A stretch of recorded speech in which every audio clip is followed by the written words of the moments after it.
Hey, what's up everyone? Alex Reynolds here. Have you ever wondered what happens when a gaming community tries to outsmart the developers? Well, the Helldivers 2 community just did exactly that, and the outcome? Let's just say it didn't go as planned. Let's break it down. Last week, the Helldivers 2 players united to protest some recent and pretty unpopular nerfs in the game. The plan? Let the automaton hordes take over Super Earth, forcing developer Arrowhead into a tough spot where they'd have to either create a cool narrative twist, or, if history repeated itself, restart the whole campaign. But guess what? Instead of causing a big shakeup, nothing significant happened. Even though the community tried their best, the Clankers were pushed back, Curia was liberated, and Tarsh was defended successfully. But here's where it gets interesting. Some sharp-eyed players noticed something was off. The capture speed on nearby planets seemed a bit too convenient, almost like the game was rigged to ensure victory, even if only a small part of the player base was participating. It was as if Super Earth was never really in danger. One Reddit user, Unolav, dug deeper and found some strange numbers.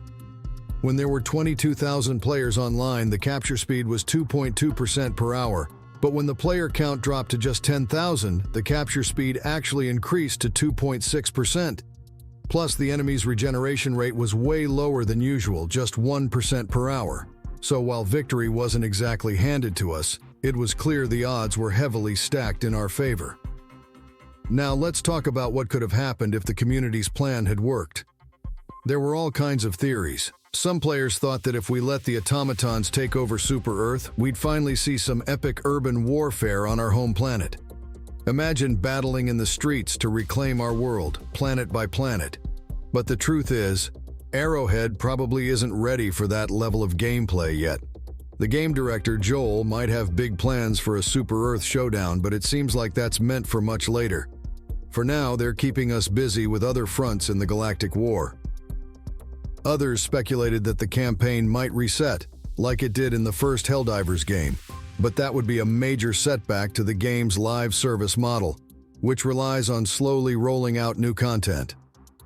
Thanks to some data miners, we know Arrowhead is working on a new faction called the Illuminate, a highly advanced third faction that's set to shake up the Galactic War in a big way. Resetting the campaign now would mess up those plans and could even make some players lose interest. But here's the real kicker. This whole protest showed just how scripted the campaign really is. Even though there's a game master like Joel pulling the strings, it's clear that the game isn't as reactive or dynamic as something like a Dungeons & Dragons campaign. In D&D, you can do just about anything your imagination allows, but in a big-budget shooter like Helldivers 2, you can't just decide as a community to invade Super Earth. The developers need time to prepare that kind of content. So, while the protest didn't achieve what the community hoped, it did reveal some interesting insights about the game. It's got us all wondering, just how much control do we really have in this galactic war? So, what do you think? Is the Helldivers 2 campaign too scripted, or are we just scratching the surface of what's to come? Let me know your thoughts in the comments below. And hey, if you enjoyed this breakdown, don't forget to hit that like button, subscribe to the channel, and ring that notification bell so you don't miss any future updates. Thanks for watching, everyone. I'm Alex Reynolds, and I'll see you in the next video. Stay sharp out there, Helldivers.